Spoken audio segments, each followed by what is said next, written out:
Thanks for coming. Hello. Yes, thanks for coming out, everyone. Again, my name is Dennis Baker. I'm the business program director. As we get started, it's just a reminder for everyone watching on the Join video. SAG. No, it's just we're here to encourage you to create your own work. So we have filmmakers come and share and been there, done it, and survived. So first we'll have them introduce yourselves. Go ahead. Hey, Morgan Kratz, writer, director, editor. Luke Baybak, producer.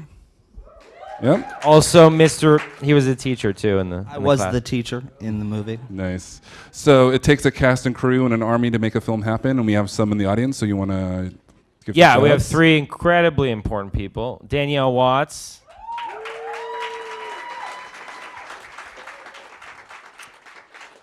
Max Burkholder. Somewhere. Max. There he is. And Josh Grondin. Composer. Josh Grondin, composer. Composes score. Is there anybody else that worked on the film? Don't be shy. Anybody we missed? Just tell me, because I might. Okay, good. Cool. So we'll start at the beginning, because without a story, without a script, you can't make a movie. So how did the story came to be? Kind of how did the script started? Well, I think that the story actually began to become an interesting idea for a movie for me, because I had a babysitter who did leave garlic bulbs in my closet. And she bore a very close resemblance to Danielle Watts. So anyway, one day when I was like, I don't know, a couple years ago, I was driving around, I was thinking about these fucking garlic bulbs, and I was like, wait a second. She fucking probably, like, oh, sorry, no, it wasn't the garlic bulbs. That was a thing. That was like a sort of sorry, I gotta back up. The garlic bulbs thing was like kind of a parlor story I would tell at like parties and stuff. And it was sort of like what I would tell people when they started to get to know me. And then I was like, well, I've told this story enough. I feel like I should make it into a movie. And then the other thing was that When you tell a story over and over, then you're like, okay, this is You're like, movie this ready. is a movie? Yeah, this has been Okay. like, I got the beats of this one down. And then, no, but the thing about the calling the school, that's what it was. Like years later, I was driving around and I was like, what if she fucking called the school? And I still don't know to this day if she did, but I remember like my babysitter who I had a relationship with was like, don't bring any shit to school. And I totally didn't. And then I totally got like searched that day. And then I totally went home and was like, wow, I can't do anything without you now. And I was like, wait, what if that's what she wanted? And I still don't know. I've confronted her on it and she denies it tooth and nail. But that was kind of where that question became interesting to me, because I was like, well, why? I thought it was interesting that I was like that later in life is when that would even ever occur to you. So I guess it was like something about that. I don't know. I just liked that. There was something there that I was dealing with that I wanted to think about, Cool. And then how did you just kind of start putting it on paper? Kind of what's your writing process? Talk a little bit about that. Yeah, I mean, it was pretty straightforward. I mean, I wrote the first draft in like 3 weeks. And yeah, I mean, I was just sitting there writing. It was more or less, yeah. And then feedback, was Luke involved with feedback? How did you kind of get the process of getting more feedback? Kind of. It was more like bribery, but just bribing me like, hey, man. I need some help. I was like, this is going to be a hit, man. You better produce it. Luke read an early draft. But it sort of happened pretty naturally. I mean, we had this like writers group thing happening at the time, and I was like, I have a script. We should read it out loud. And I had no idea how I felt about it at the time. And we read it out loud. Did like a little table read, and it went really well. And then and Luke was there, so that was his first time reading it. And yeah, so then. And then he was involved. I mean, he was involved in feedback every step of the way. There was also a lot of rewriting that would occur in post, all the way through sound mixing, really, where we're like, maybe adding a line, taking out a line. Luke was my bouncing board every step of that process, and a few other people, but mainly Luke. Yeah. And then, so soon after kind of the writers group, you kind of started pre-production. Is that right? And you kind of started getting into it. Department heads talk a little bit about kind of like, okay, how do we get this ball rolling and get going and start making this happen? Yeah, well, we had actually worked together on like 2 or 3 other projects, and we were writing together, or we were in the writers group together. So we were kind of it just sort of fluidly came about, and then there was a decision where it was like, hey, I want to produce this, let's do it. And we kind of like set out on making Babysitter, which was just like a holder title, and then it just kept sticking and sticking. Well, no, and it was sticking. Untitled Babysitter. Oh, it was Untitled Project Babysitter Project. forever, That's what and then we got into South by. We didn't have. It was like, wow, it's Babysitter. so But it then just became Babysitter. Or for a while, it was Untitled Morgan Krantz Project, but they wouldn't let me keep that title. Yeah. How, But anyways, as far as like crewing up, we had worked with a good amount of people on previous projects, so we kind of just like, sent it around to our friends and got some really cool people involved. And then with our DP, you had been wanting to work with Eli for a while, right? Yeah. Yeah, I had Eli Bourne. I was really into. I've always loved him. I still do. And I had asked him. I was doing music videos for a while, directing them, and I kept asking him to do them, and he would always say no. So I stopped asking him because I was kind of butthurt. But then I couldn't find anybody, and I was like, well, let me just ask him because that's like what I normally do. And he said yes. So, and it was his first feature. So, and it was a few people's first feature, which I think is sort of notable in some way. is that Mine, his, DP Eli Bourne, Josh Grondin, composer. I mean, others. Costume Costumes, designer. Count Stokes. Yeah. Do you find it helpful in asking favors because people were maybe looking to work on their first features, kind of step up their credits wise? Was that something that was helpful? And It's kind of beneficial? easier. Yeah. More favors you can ask for cheaper Well, yeah, a money. feature compared to a, something else, it's. You only get so many asks, and after one feature, you basically can't ask anyone anything ever again. Yeah, you got to go away. Talk a little bit about raising money. What was the process with that? Did you do crowdfunding? Did you pay credit card? Did you a little bit in between? Yeah, well, we actually, from a couple previous projects, we just stumbled upon different people that were interested in getting involved in producing and making films. Literally stumbled upon. This is And- actually a thing. And then we kind of just went down this rabbit hole of just following up and sending out pitches and meeting with different people, and they would introduce us to someone else, and then we just kept going down that road. And We had like a hit list. We had like a hit list of these names. so we just There's these went men, after people. or mostly like these, white businessmen all over the world, and we would, There's Okay, there was women and ethnic not just people too. Caucasian I don't know. They all people. sounded very white to me, but it's neither here nor there, really. So that's it. But we I know considered, yeah. we really considered doing like crowdfunding, and what we kind of took out of it was whatever you're doing to like raise money, it's going to be hard no matter what. So if you're crowdfunding, it's the same amount of work as just, chasing up individuals and Yeah, getting $50 from whatever 300, 400 people is as hard as kind of getting like 5 to 10K from 30 people. That's not our budget, but you know what I mean. Give us a little timeline, kind of about how long was pre-production, about how many months was you guys working on this before the start? In prep. Yeah. we were probably in pre-production for like 3 months, and then like officially in pre-production, and then it really like heated up the last month and a half. Yeah, We went like all out, and then there was not a clear definition of like, okay, fundraising complete, prep starting, because kinda we just actually goes. didn't have all the money by the time we started filming. So I like saying this because I think it makes Luke look like a badass, which he is. And like while we were filming, Luke was like hustling our hot list and like trailers on set, like making calls and trying to make the money. Get the money for the people. We had a crew of, like 20. It was a shit 20 show. people. We had like 20 heads and actors and everybody. We didn't have the money to pay the people for that week. And they're working there thinking that we do, of course, and there was literally no money to pay Nobody them. watches this video. So it was all on Luke.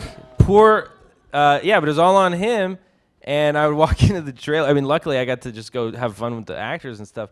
But I would walk into the trailer and Luke would be like, sweating these phone calls to, guys in Bermuda, like, we're coming through, and like, it was fun. I mean, And I'd be like, he'd be like, hey man, how's it going?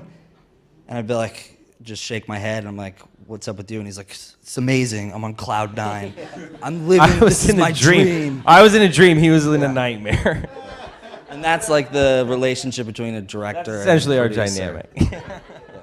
Very yin and yang. So I want to touch on that a little bit more. Luke, what made you stick through it? You could have easily said, like, this is insane. I'm going to go, like, just drop it and That's and a great walk away. question. What made you not walk away? I ask myself that all the time. No, I think, well, I mean, for one, I don't know. I honestly don't know. But I also think that it's, being a part of making a project, a story, a film is important. And that's, truly the reason why I think I stuck it out, because, I wanted to experience that marathon of making a movie and go through it. Because once you do, you talk to other people that are like, oh yeah, I want to make a movie. And you're like, all right. See you on the other side. And when they do, then, it doesn't even matter like what the movie turned out to be. There's still like respect for having gone through that, you know what I mean? And it's cool. And everyone has their own experience making a movie. Everyone runs into their own pitfalls and things, but I think it's cool because everyone is in it to tell a story, and that's the most important thing. On that note, when was there ever moments in that pre-production process where you're like, this film's not going to happen? Like, there's just no way we're going to, or you just like, you guys were just going to bulldoze all the way through? We were pretty, like, just bulldozers, like, between Morgan and I. Well, it became clear that it was going to happen at one point, and then I started to think maybe we shouldn't. No, but like, if I was like, this isn't happening. So many things that were like hard. For instance, not having, we didn't have one of our lead actresses until really close. And no, but it was always like pretty bent, I mean, that's largely due to Luke and Eric Pumphrey produced it. I mean, it was like once it got moving, it was like definitely happening. Because also once you take money from guys in Bermuda, you got to deliver. You know what I mean? You don't fuck around with Bermuda. Stitch that on a pillow. All right, let's jump in a little bit about production. How many days did you guys shoot? What was that process? The initial shoot was 17 days, and then we did a series of reshoots. A couple of those were planned, and then the last bit was totally unplanned, and we had to like kind of go back out there and get into pre-production and do kind of, I think it was like another 5 days that we put together. Sort of like skeleton crew. Not popping stuff off. What was a little bit of that? Was it all like B-roll type stuff, or was it just scenes that didn't work out? It wasn't really that much reshoots. It was, as I like to say, shoots. Just more shoots. Just more shoot. And it was like a story thing. I mean, it was a story thing, or it would just be like an idea thing. It would just be like, why not? I mean, if it felt easy enough to pull off. I mean, I was cutting it, and so I'd be cutting it, and in the cutting it, I would just things would occur to me, and then I would sort of think, like, well, that would be really great if we had that, and then I would convince Luke that we needed it, that it was absolutely dire.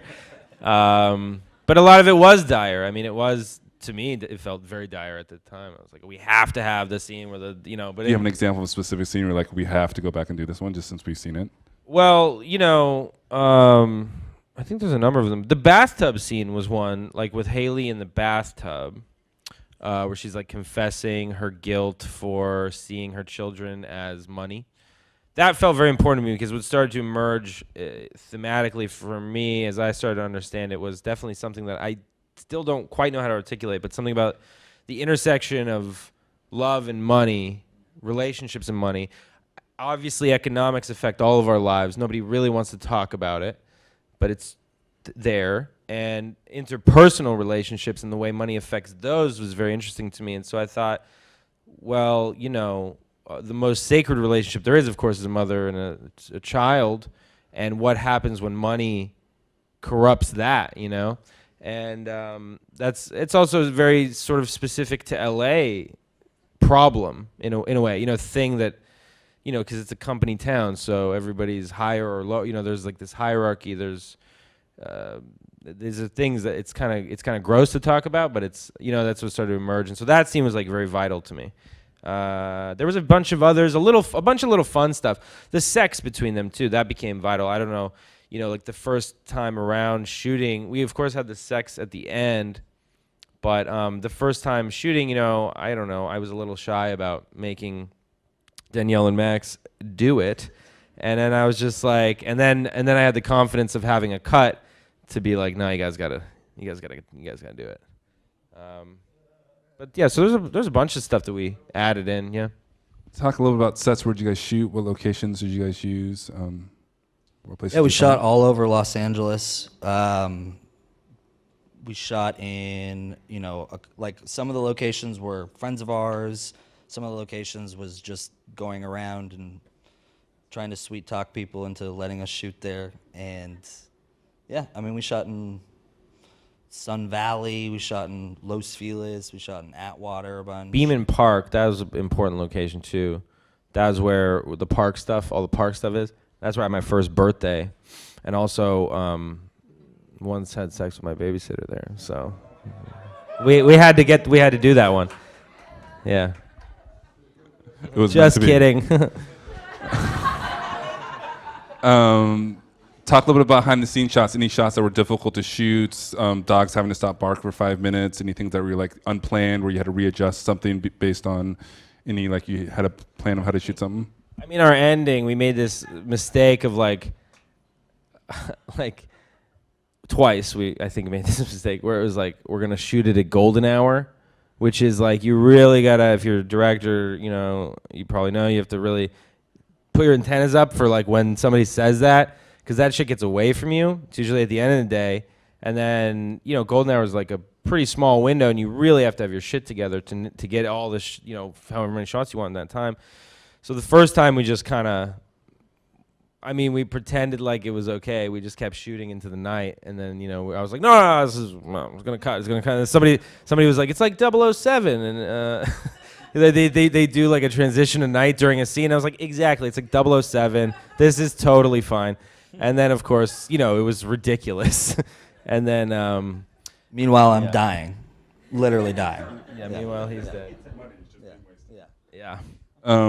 So let's talk about you as the editor as well. How much did you have an editor mindset while directing, or did you just like realize, you talked a lot about in post-production, if we have to go back and get this, we have to go back and get that. Talk a little bit about kind of that process for you.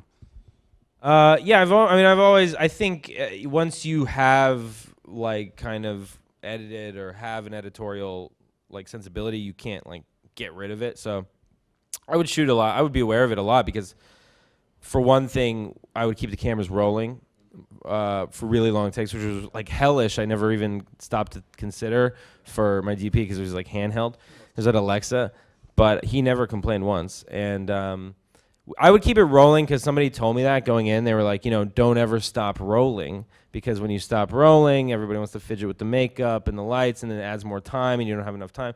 So I just like rolled, and in those instances, I was very aware of the cut. I'd be yelling at Danielle or whatever, not because I was angry, because I was far away, and just trying to get like the one thing that I think, So yeah, you can't not think about it once you cut. And then in the editing itself, of course, there's all sorts of surprises, and I kind of just smash the whole thing and then put it together, and you just throw things around and see if any new ideas come of that. It's a fun process for me, yeah. They talk about the editing being the third time you kind of write the script, like you mentioned earlier. Talk a little bit about that. What scenes shifted? What things kind of like you said, took you by surprise? Do you have a couple examples of that? Everything. In cutting the movie, I felt like it was my duty. I don't know if I would do this again, but I felt like my due diligence was to try every possible formation of the movie that could happen and then choose the best one. Like, I felt like that was my job. So I would just like, I mean, I tried every scene next to every other scene in some way or another. And then you kind of just take your favorite like mashups of that. But I had no, I was not in any way precious about how I felt when I wrote it or how I felt when I shot it. It was all about like, now, okay, cool. Now, let's edit something that is entertaining and works. And I treated that very much like its own thing. Yeah, was that your question? Yeah.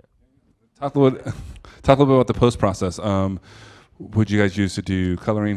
Was it all people like obviously you worked with before? Just talk a little bit about that process. Any hiccups with that? How well did you feel you planned for post? Did you have to raise more money? That type of stuff. Always raising money. Yeah, we always need more money. But yeah, we kind of we didn't have our post like 100% planned out, but we had it, pretty much planned out. And then we, just pretty standard, just one of the guys, sound mixers that we had previously worked with, we met with, and he was awesome, and decided to go with him. And then with the coloring, I think we got like a hookup at a pretty cool coloring suite with, they did like a bunch of commercials and stuff, so they kind of brought us in on the side, which was cool. And yeah, we had like a side deal, which was pretty sweet, because we were treated like people from ad agencies. But we obviously are way more like slum than that. But like, it was this really swanky place in Santa Monica. We just found the colorist that happened to want to do a movie and liked the movie. So we were kind of like his side thing that we could use all the resources and pay. And we got a really amazing deal. And we got pastries every morning, like all the time. Like PAs coming in there saying, "Hey, do you want some coffee?" every 10 minutes. It was Morgan incredible. loves free food. It was incredible. I like to feel valued. Yeah. Talk a little bit about your film festivals. Did you have any ones that you were like, we definitely want to submit to these, or were you just kind of open to the process, kind of like goals and in that? Well, I think with festivals, you kind of shoot for the top and work your way down, which is what we did. And it kind of starts in, I think, August with Sundance, and then went from there. And we were pretty fortunate because we did Sundance, and South by was, I think, our second festival, and we got into South by. And we had submitted a rough cut to South by and actually got accepted on a rough cut. So then that made us have to finish the movie. Wrap that out. Yeah. So, which was even more of a pressure cooker because, as Morgan so diligently explained, he had every scene sussed out. So we had to actually like finish the movie, which was like locking it down and deciding this is the movie is a horrible thing. It's horrible. Weird when you have but that. Like the summer of like editing and anything is possible is the best. But yeah, that was very stressful, but it had to be done. I think the fact that we got into South by made the movie complete in a way because I would still be editing. You really can just keep going. You realize that like you could just put this scene here and that here and rewrite and shoot more scenes, and just the story truly could evolve and evolve and evolve and evolve. And I'm not saying that in a negative way. I'm just saying that is what you realize when you make a movie. It's like it's not a finite thing. It's just you could like, make that 2-hour movie a 4-hour movie. You could do more shooting. Make it a 6-hour movie. Release it at your funeral. Anything is possible. So do you think that would be, for you guys, was a potential con of having a director-editor combo as like the... Yeah, for sure. I mean, yes and no. I mean, I had some help, which, she's in New York, but this wonderful chick, Ida Hoglar, came out and helped me for like 3 weeks. And she was great, lending like an exterior point of view to everything, and I didn't have to be on the keys, and I could kind of like, she would be on the keys, and I could like watch the monitor, which was a nice thing to do. But yeah, that is the con. That's also the con of directing your own writing. I mean, that's the con of it. But there's also a lot of benefits, Total control.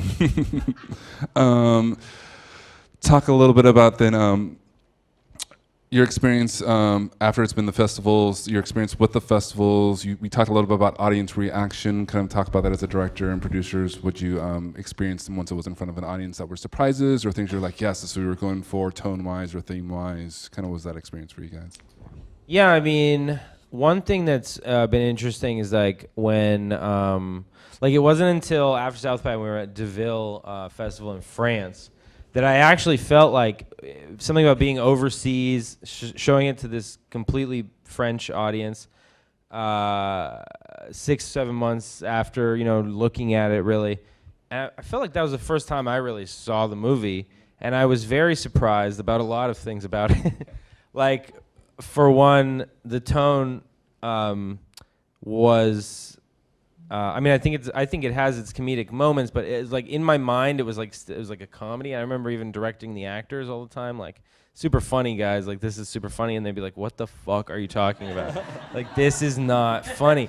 And I was like to Luke, I'd be like, you know, they don't get it, but it's obviously like comedy. It's comedy. It's funny. And I just like had myself pinned as like this comedy person, and I do think that is what I'm into. But you know, sometimes.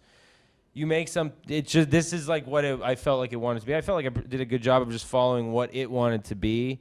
And so I was surprised by how the tone was just so much darker than I ever thought it was in France. It's kind of like when you start telling a story and you're like, this is a super funny story, and everybody's just like, whoa, dude, sorry.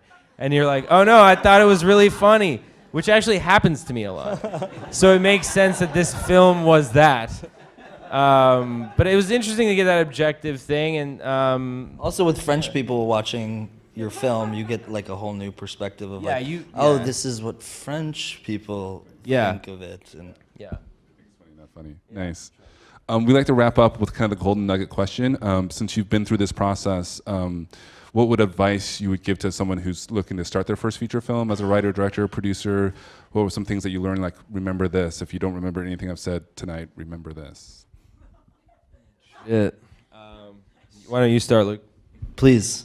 Gosh, I don't know. I mean, I think that, like, there's a lot. I think everybody has to really be on their own specific path there. You know, like, I think the lessons that I've learned are very, very specific to me and my blind spots, and like what I have learned and how I plan to do the next one is you know, really informed by the fact that I did the first one. And but you know, I mean, I really don't know how to sum this up, but I think that you should definitely make it.